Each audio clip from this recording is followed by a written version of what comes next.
Oh, what a fun game, I tell you. Women's basketball is alive and well. I just want to thank the fans that came out, 6,000 in attendance for our game. That says that we're growing in different kind of ways. And I'm so proud of our fan base. I'm so proud of them being our fans. They really like women's basketball, and we're going to grow this thing expeditiously. And I just want to let them know that I see them, and I'm so proud to represent Syracuse because they come out and cheer for us and make us feel like we're somebody important.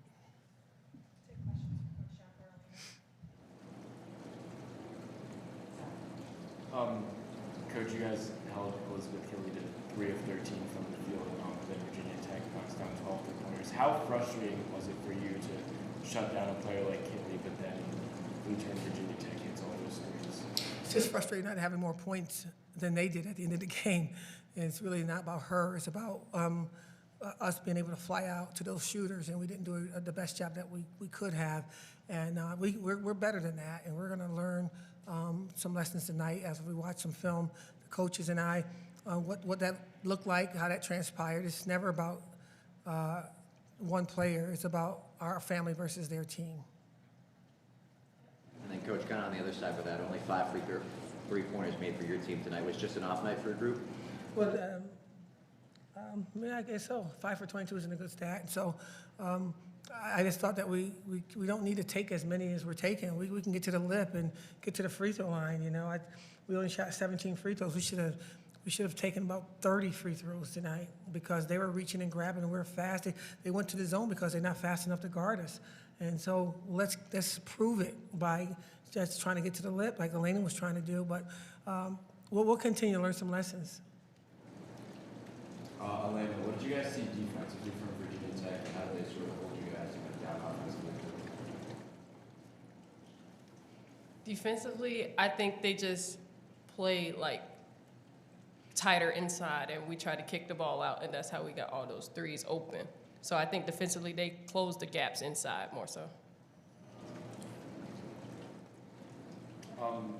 Defensively, again, Georgia Amore, number 5, had a tough time guarding her, just grilling. What did she do well on the court that kind of gave you guys trouble tonight? I think, honestly, she just played her game. And, I mean, that's what she does, and we just got to step up, like, regardless. Next game, we moving on. Louisville's next.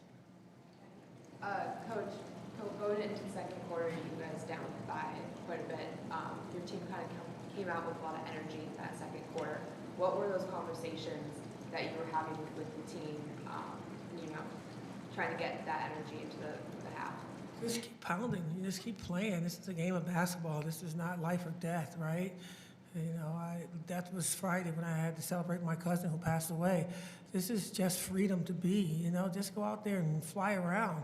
What we didn't do was fly in those seams that was wide open, and we looked at it like it was a boogeyman. They're 6'6", they're 6'5", I see that, and we're not. But you know what? Challenge it. And we just kind of backed away and we stopped cutting.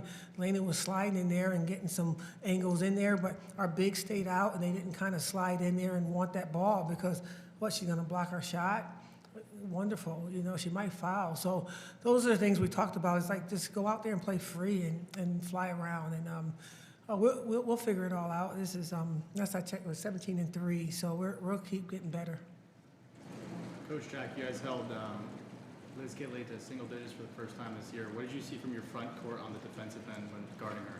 We played, our 2 upperclassmen played relentless, and they played communicatively, and they really flew around and boxed out, and you know, I just didn't know what way we're making those calls, and we had to continue to adjust even though we were outsized, and it seemed like our adjustment was the most that we had of both teams. And so I just really like what Kyra and Sanaya did. And you know, there's times when Alyssa's gonna play like a freshman because that's what she is, and unfortunately we need her to not be.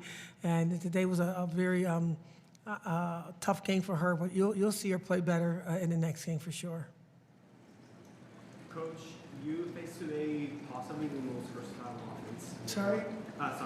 You faced today one of the most versatile offenses in the whole ACC. Dominant big number inside, top 10 projected WNBA draft process, the point guard and some great freaking shooters. Defensively, what was sort of the focus coming into the game, and do you feel the team accomplished that throughout the 4 quarters? Play the kid in front of you. Play the kid in front of you, not all those accolades that you just named. If we talk about all the accolades, then we shouldn't come out the locker room, right? So we don't disrespect anybody, but we don't respect somebody to the point we're afraid of them. We don't do that with Notre Dame. We don't do that with Pittsburgh. We don't do that with anyone.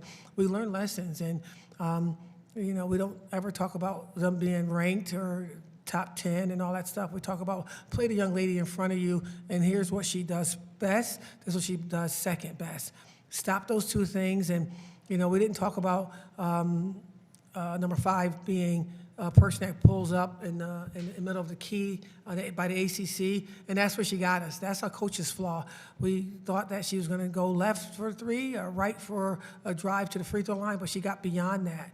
And I own that part of it too. So we're all going to learn some lessons. And I watch some film and figure it all out. But one thing we don't care about is the top 10, 7, 4, 3, whatever the heck that is all about.